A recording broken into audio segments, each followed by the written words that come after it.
Only one can move on to the top four, though. We're going to our judges. We have Hackbeats versus Hybrid. You already know what it is. I say 3, y'all say 2 and 1. Moving on to the next round. Judges, it's on you. Crowd, help me out. In 3, 2, 1. Wait, that's majority OT. Wait a second. Wait, no, it is. It's 2-1-1. It's 2-2-1. It is 2 to 1. Oh, it is. Which means that I do believe our good friend Hybrid moves on, if I'm not mistaken. Wait. It is 2 votes for overtime. It is 2 votes for Hybrid and 1 for Hackbeats. Yeah, it's. So let's go to Hybrid and make some noise.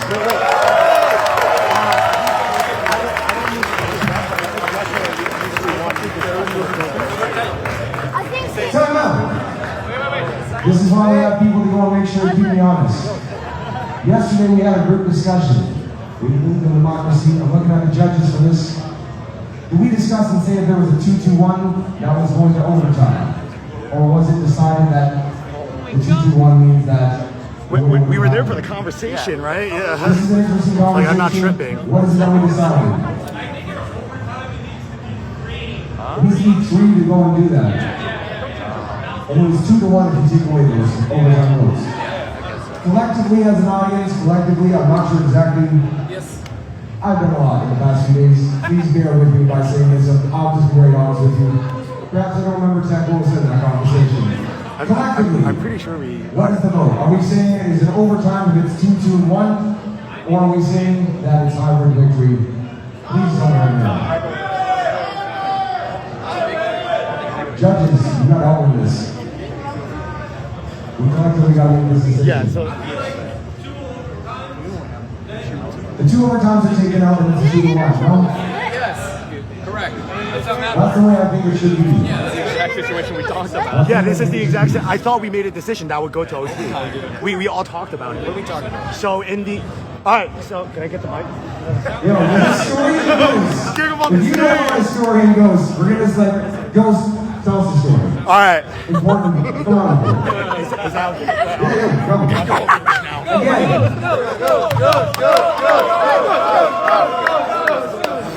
Admittedly, again, I said this very, very clearly. If I ever do something or there's something that's not done correctly, call us out. Let's get better as a community, and this isn't a one-person decision. It's everybody making this decision to make our city better, okay?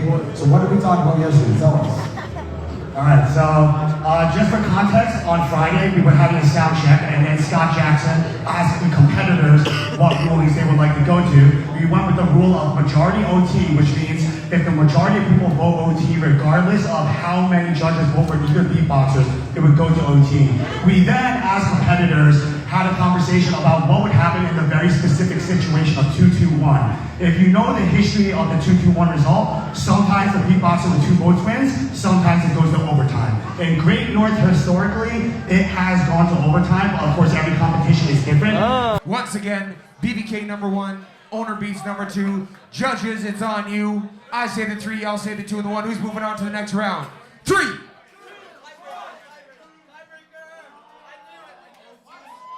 Tie. 1. What do you guys think here? Paponi, how does this work out? We have 2 ties, 2 twos, and 1 1. Hold on a second now, we're not gonna get Chan going, we're not gonna Chan. OT? Paponi is the guy I'm gonna go through for all this stuff, so we're gonna see an overtime round. You guys ready for that? You wanna vote for Ahmet? Ahmet is 1, Owner Beats is 2. Make your own decisions by yourself. I got faith in you guys being judges. That's why we put you there. I say the 3, y'all say the 2 and the 1. Who's moving on? In 3. We did this again. We gotta go to overtime. That's how we did it last time. And the 2 and the 1. And you're gonna point in the direction of the beatboxer that you think won. 3, 2, 1. Oh, Dr. Brick. We had 2 for Dr. Brick, 2 for a tie, 1 for match. Dr. Brick takes it by 1 point. For that reason, us as competitors, we decided that it should go to majority and talked about it with Scott. However, you guys are the judges, so you guys also have a say in this competition. So ultimately, I do leave it up to you guys, but in that conversation, we did go with open. We said overtime. In this situation specifically, it would go to overtime. Nothing against hybrid, but yes, based on the conversation that we had previously, that was the rule that we established. And the people who competed in this had a say during sound check. So all competitors had a say in this. There's no like, if you didn't show up in a sound check, that's on you. You know what I mean? Overtime! Here we go. Let it be known. That's how you need to fly ghosts down to your events. That's my ghost. Yeah. That's my ghost. Someone said, "Go, no, BBK for president." Maybe Ghost could be the prime minister. Yeah. Beatbox Prime Minister. Beatbox prime minister is a pretty good name. Ghost. All right. We've reached an end back here too. Yo, Hybrid immediately just said, "Yo, let's do it overtime anyway. Let's get to it." He wants to. So This is such a weird situation. So he said, "I'm not scared. I'm not scared." That means we're having a 1 minute overtime round. Mark it down in your calendar. That's the official way. And thank you very much, Ghost. I appreciate it. Yes. Due diligence, keep us on point. That's how we make sure we move forward. All right, motherfuckers, look. Me, River, and Jack have had a debate about this for a long time, and there was a specific mathematical situation that came up in regards to overtime that kind of needs to be considered. And it's that in a lot of situations, in a lot of battles, if you look at throughout history, like for example, Owner Beats versus Amit or Owner Beats versus BBK, you can also look at a different outcome with Dr. Brick versus Match. There has always been ambiguity around the 2-2-1 vote, which is when there's 2 overtimes, 2 votes for beatboxer A and 1 vote for beatboxer B. There has always been sort of a debate around who would win in that situation, like whether it would go to overtime or beatboxer A. But in the situation that it goes to beatboxer A, it actually creates an incentive where you will want to vote overtime over beatboxer B, because sometimes if an overtime is achieved exclusively by majority, that means that overtime is essentially an option that can be used to manipulate the vote and invalidate the votes of other people within the judge panel, right? So there are a lot of loopholes when it comes to majority voting when it's overtime, which is what ultimately led us to do true tie, because in true tie, it doesn't invalidate anyone else's votes. We also considered the Hawaiian method, but we thought it was too awkward if like only one judge has to be convinced. But yeah, basically like there are too many ambiguities around overtime counting as an actual vote that ultimately led us to favor true ties. Damn, I can sum it up if you want. There you go. Yes. Hi guys. So 2 votes for beatboxer A, 3 overtimes. Overtime. 2 votes for beatboxer A, 1 vote for beatboxer B, 2 overtimes. Beatboxer A wins. But there's more votes for beatboxer B in this situation. So this system is stupid. Come at me. I feel like this video is really confusing. Yo, what the fuck is good, everyone? Welcome back. This is Ghost, and today we are going to talk about one of the most contentious topics in beatbox community and competitive beatboxing history, overtimes. We are going to try to be as comprehensive as possible. I'm going to talk about what overtime is, how it resolves in different situations, the different formats, the different way overtime is adjusted for different regions, different competitions. We're going to talk about the different perspectives on overtime, what is right or wrong with it according to different people, because seemingly every person has a different opinion on overtime. The 2-2-1 vote situation specifically, which in my opinion is one of the most unresolved and opaque parts of the overtime debate. Specific case studies, regional differences, because I feel like between USA, Canada, France, UK, Japan, and Korea, which are the 6 regions of beatboxing that I study the most, everyone seems to have a different opinion, and even within those regions, different beatboxers might have different opinions. So this is truly one of the most unresolved topics in beatbox history, which you can see from the very long intro of this video. Maybe you skipped it, maybe you didn't, but that was just to show like the ambiguity around overtime throughout history. So yeah, this is a topic that I pretty much have to make a video on, because I feel like I need to create a space for us to all debate this, because like, I feel like the majority of debate around overtime happens when it's like fragmented situations. It's like when you bring a French beatboxer over to America, or when you bring, an Asian beatboxer over to Europe. That's like when the most of the overtime debate happens, because people see the different rules. So this discussions around this are always fragmented. So I want this to be an international, thorough place where everyone debates each other on overtime. So I'm expecting this comment section to be a war zone. I'm American. I believe in free speech. So fucking go at it. And this is an interesting topic for me because overtime is one of those things where like I'm kind of neutral on and pretty unconvinced on in a lot of ways. There's like a specific part of overtime that I have a stronger opinion on, but other than that, I don't really have much of a stance on this topic. I kind of remain to be convinced.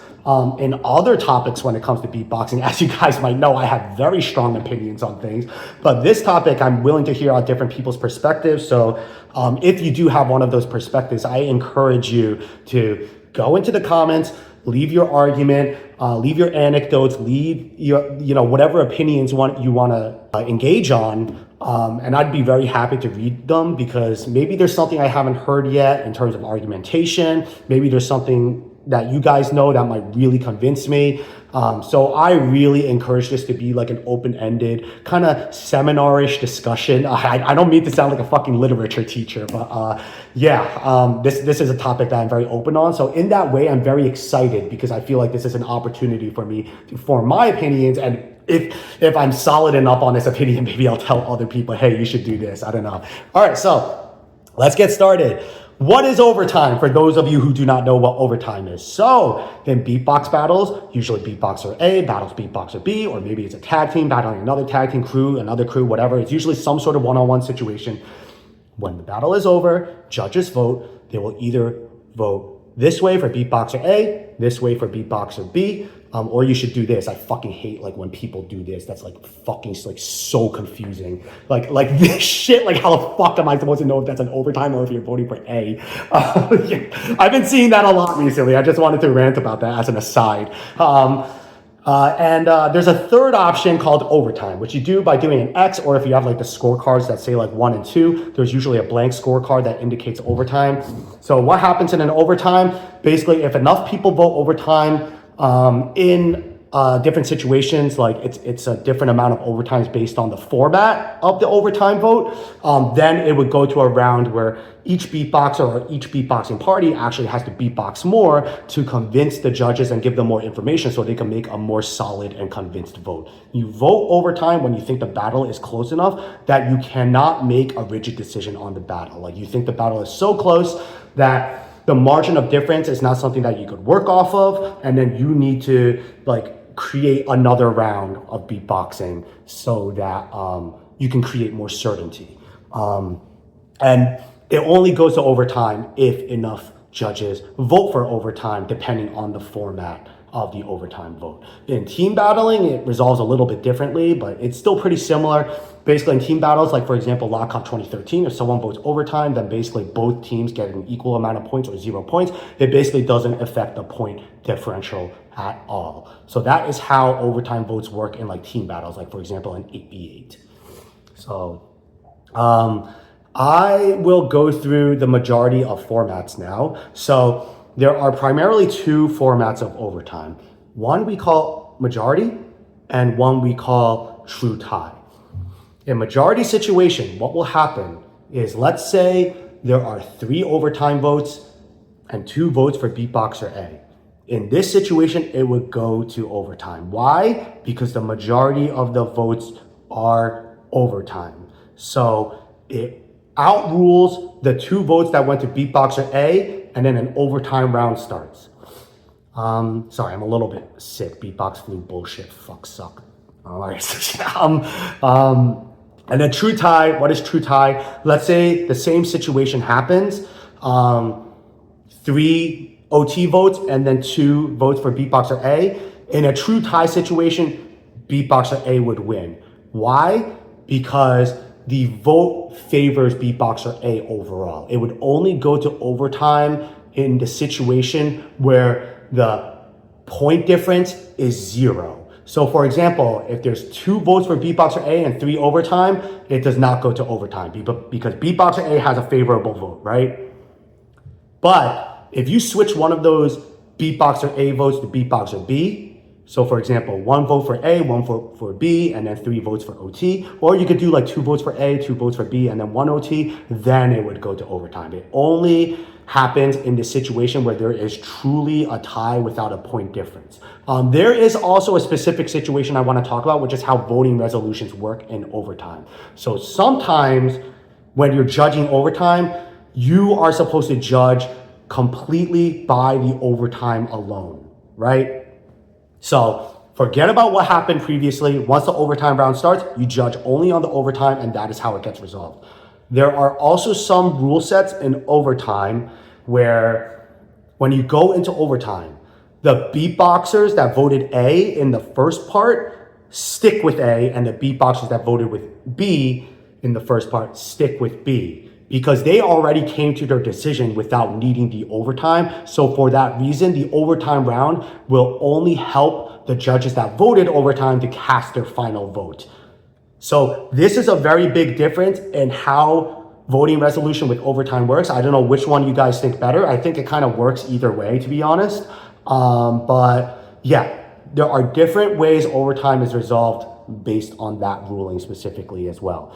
There are also rules around limiting overtime. So for example, I've seen Maestro 2022, they had a rule where you could not vote overtime until the semifinals. If you've looked at a lot of North American competitions, they do not allow more than 3 overtime rounds in the entirety of the bracket. So for example, if 3 overtimes have already happened in the solos bracket, they cannot do a 4th overtime, and then they cannot vote overtime anymore. The idea of these limitations is to reduce the amount of overtimes that happen overall, which I think is a little bit redundant from my perspective, because you could just do true tie and discourage it that way instead of allowing majority and then limiting overtimes. Because like, it's unlikely, but like, there could be a battle where 4 overtimes are needed. Like, it's unlikely, but it could happen, right? And then like limiting it in that way might fuck over that 4th battle from having the result it deserves. But this is where I want to bring up one of the perspectives that I've heard before. So I brought FootboxG for New York Champs in 2025, and he is a stern believer in no overtime. So we asked him why, and he said, because in a battle, each beatboxer beatboxes for a set amount of time, and there is a lot of information. There is a lot of different things you can observe in the beatboxers' rounds during all of that time, right? And if you are not using the information to make a decision on who won that battle within the allotted time, then you are not doing your job as a judge, because you're basically ignoring the information and not coming to a decision. Your job as a judge is to make a decision on who wins, not stall it out and not vote overtime. And I thought that was a pretty legitimate perspective on why overtimes do not work. And of course, there are some people who advocate for not even having overtimes in battles anymore, like not even having majority or true tie, just like banning it outright altogether, and not giving judges the option to vote overtime in the battle altogether, right?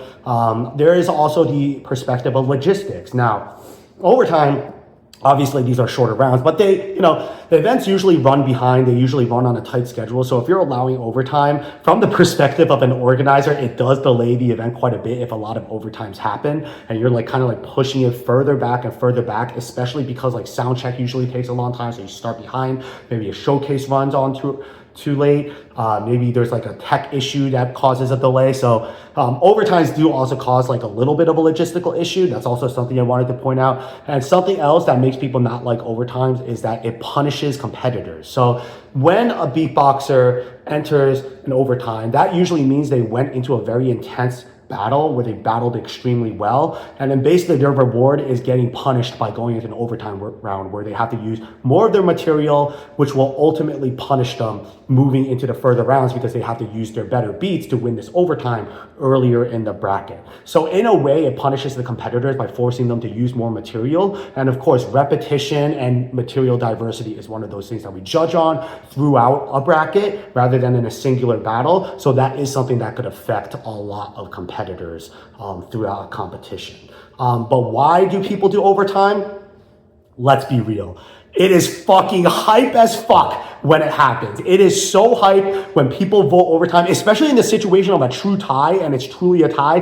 People get so excited for overtimes. And of course, people want to hear more beatboxing. People want to see close battles that are like razor thin edges, razor thin margins. And that's where it gets really exciting and the energy of the event really builds up is during a lot of these overtime rounds. So that is one of the main reasons why we still see it around. It's just so exciting for the competitors that people just don't want to see it go anywhere. And of course, each region does it differently, right? So for example, in America and Canada, we do majority. In Korea and France, they do true tie. And of course, there's different timers as well. So for example, in some competitions, it's 30 seconds for the overtime round. I don't like 30 seconds because if you look at a lot of battles with overtimes for 30 seconds, they usually either spam tech or do an incomplete routine. So usually the rounds in 30-second overtime suck. I prefer 45 seconds or 1 minute. Some people prefer an entirely new round of 1 minute 30, but I think that punishes the competitors a little too hard because usually competitors will prepare an overtime round for 30, 45, 1 minute. But if they're doing like a 90-second overtime round, that they're basically just using one of their routines that they need for later in the bracket. But yeah, 45 seconds or 60 seconds is generally what I think works best in these situations. But yeah, there are so many subtle rules. Like you can't just like decide like, oh, we're gonna have overtime for this battle. There are also a set of rules under overtime itself, as I've described before, that will make overtime work differently in each different competition. Every competition does it differently. And for that reason, we see a lot of confusion and discourse around overtime specifically. So this is where I want to get into the next topic, which I'm dreading discussing because it is so fucking confusing. It is so unresolved. Everyone has a different opinion on it. I think this is like the most debated part of overtime, and it is the 2-2-1 vote. I showed it at the beginning of this battle. What is the 2-2-1 vote? Let's say Beatboxer A has a close battle with Beatboxer B. 2 judges vote Beatboxer A, 2 judges vote overtime, and 1 judge votes Beatboxer B, right? So it's a 2-2-1. Maybe I'll show the numbers on the screen when I'm doing like the video editing and stuff. Who wins in that situation? Does it go to A or does it go to overtime? You decide. Because I've heard so many different arguments on this. Like 2-2-1, people are like, yeah, A wins because OT needs to hit majority in order to make overtime happen. But then there's the counter argument of like Beatboxer A did not hit majority either because they have 2 of the 5 votes. So neither thing has the majority because OT has the same amount of votes as A. It should go to overtime because you can consider overtime a person in some sense. So there's all of these different arguments where like, does it go to Beatboxer A? Does it go to OT? Like, should the OT votes invalidate the votes with A? Do 2 votes for A like work well enough because there's still 2 overtime votes? So if those 2 overtime want to vote B in like the situation where like if it goes to overtime, both of those guys want to vote B, then B would win, right? Like the situation I was talking about before where like the judges keep their votes while they go to overtime. Technically, if those 2 overtime votes go to B, then B could still win. So in that situation, you could still say that it can go to overtime. That was probably very confusing. Maybe I'll elaborate on that better, like in the video on a note or something like that. But basically what I'm trying to say is that there's so many different arguments. A lot of Canadians, based on recent experience, seem to think that it would go to A because the majority votes did not go to OT, like a majority wasn't achieved. But at the same time, a majority of votes wasn't like achieved for A either. So there's that counter argument. My intuition says it's format dependent. So if it's majority ruling, it should go to OT. And if it's true tie, it should go to A. It goes to A anyway in a true tie situation. But the reason why I think it should go to overtime in a majority ruling situation is because of the river argument, the one that I showed at the beginning of this video. So let's say there's 3 votes for overtime and 2 votes for A, right? The point difference in this situation is 2 points in favor of A, but it would go to overtime, right? In a majority ruling. But if you go to 2-2-1, which is 2A, 1B, and 2 overtime, the point difference is 1, right? Because B has more votes. B has an additional vote in there compared to the first situation. Yet if you say that it should go to A, then B loses in that situation instead of it going to overtime, despite having less of a point difference, despite having more votes. So based on the math, there's just like an anomaly there. Like B had a better outcome for the battle, yet there is a situation where a worse outcome for them creates a better result for B. Like, you know what I mean? Like the math just does not line up there based on the point difference. So that is one of the main reasons why I think in majority ruling, it should go to overtime, and in true tie, it should go to Beatboxer A, because that point difference, I just cannot get over that. Like, as someone who's like, I guess like more of like, I guess like a mathematical person, that difference argument just makes no sense, and it also kind of creates an incentive for people to manipulate the vote by voting overtime more often to get like Beatboxer B in that situation to win. Now, I don't know how often that's happening, but that is an option. Like, if you think Beatboxer B is gonna lose, but you want Beatboxer B to win, and you could like convince of an overtime, you should vote overtime, because there's a chance that the other judges might vote overtime, and then you might get the majority that you want. That, it kind of like opens up the majority situation with overtime, where you could like rig it for Beatboxer B, unless you do it the way that I just specified. So that is also something I wanted to mention. So in terms of New York chants, which is a specific case study I wanted to talk about, I asked the community, I asked the judges, and I swear to God, everyone had different opinions. Everyone had different takes on this. Some people were like, ban OTs, fuck OTs. Some people were like, true ties. Some people were like, majority, this is the most democratic, let's go with majority. And then people had different opinions on 2212. Ultimately, me and Jack decided to go with true tie, because that was the best middle ground between all of those different opinions. But we also cared about logistics. We had a very, very tight schedule. So we wanted to limit the amount of OTs while respecting the people that already prepared overtime rounds, so that it just doesn't go to nothing, their overtime round preparation, because at that point people were already expecting overtimes.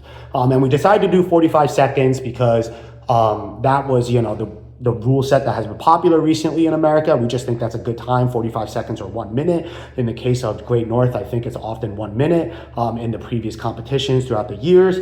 And I think, yeah, like regardless of which rules you should pick, it should be communicated ahead of time to all of the competitors and all of the judges, because a lot of the time, if you just let them know on the spot, and they think, the competitor thinks it's like 30-second overtime rounds or something like that, and then all of a sudden it's 45 seconds or a minute, that competitor is super fucked. They have to make something up on the spot while they're on stage. So yeah, I think it's important to communicate these rules early on, just like any other competitive rule. There's one more case study I wanted to talk about, and it's actually the one in the beginning of this video. So recently in Great North and Canadian Champs, the beatboxers were invited to soundcheck, like basically all of the competitors, and Scott Jackson wanted to make it more of a community decision. He invited everyone to chip in their opinions and all of the different facets of the rules that are debated throughout time. And then we came to like the decisions of like majority OT, and the 2-2-1 vote would go to overtime. And what happened in the specific hybrid versus Hackbeats battle was that it became a 2-2-1 vote, but hybrid was announced a winner, so that discussion was like kind of forgotten. So that's why I ended up going on stage and saying like, hey, during sound check, like we decided that in that situation, it should go to overtime. And I think specifically that some of the judges were confused. They weren't told about the whole discussion during sound check beforehand. So they were just pushing for what they historically have done. And that's what led to like the whole confusion that I eventually had to explain on stage. I think either way, asking the competitors, asking the judges, asking both, or making the executive decision as an organizer and communicating it and upholding it, whatever you think is better is also something you can debate in the comments. I don't necessarily know what is better, like whether you should only ask the competitors, only ask the judges, ask everyone, or just make the decision yourself. I think it's either you ask everyone or you make the decision yourself. I think those are the two things that are the best overall. But yeah, I think in general, most OT rules should be communicated ahead of time. Oftentimes it's forgotten, like organizers forget because it's such a specific situation. I've been guilty of this before. So yeah, oftentimes it's not communicated enough ahead of time, but that's something, you know, we can all like work on and like remind each other of. Or competitors can ask a question on like an Instagram post saying like, hey, how long are overtimes? And then that'll get everyone on the same page, right? So yeah, that is everything when it comes to overtime. So yeah, let me know what your perspective is in the comments, because once again, besides the whole 2-2-1 situation with the true tie and the majority, I am pretty unconvinced and neutral on this topic. So I would love to hear different perspectives, especially from different regions, whether you judge a lot, whether you compete a lot, whether you're just someone who observes and you have an idea of what would be the best. I encourage you to leave your opinion on this topic, because I think it is a very contentious topic that could use more perspective. So yeah, thank you guys for tuning in. I'm out. Yeah!